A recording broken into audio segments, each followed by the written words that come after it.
আজকে আমি একটা ডিম দিয়ে পুডিং তৈরি করব। প্রথমে ডিমটা ফেটে নিব। ডিমটা ভালোভাবে ফেটা হয়ে গেছে। এর ভিতরে দুধটা দিয়ে দেব। চিনি আর দুধ একসাথে জাল করে নিয়েছি। যেহেতু একটি ডিম, এজন্য আমি হাফ কেজি দুধকে জাল দিয়ে ঘন করেছি।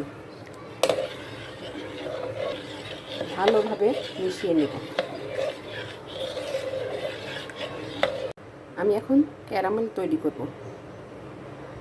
পাত্রটা গরম বসিয়ে দিয়েছি। দিয়ে দেব চিনি, সামান্য ঘি।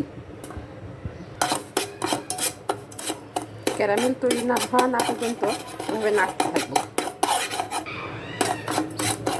ক্যারামেল তৈরিতে চিনির সাথে ঘি না দিয়ে সামান্য পানিও দেওয়া যায়।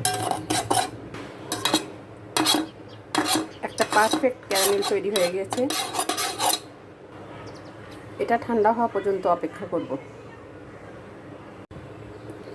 এবার মিশ্রণটা ঢেলে দিব। এখন এটা ঢেকে জাল দিব। একটা পাত্রে কিছুটা পানি দিয়ে সেটাতে এটা বসিয়ে দিয়েছি। এখন এটা ঢেকে দিয়েছি। 30 মিনিটের জন্য এটা এখন জাল দিতে হবে। একটা পাথর দিয়ে বাটিটা চাপা দিয়েছি, যাতে বাটিটা সরে না যায়।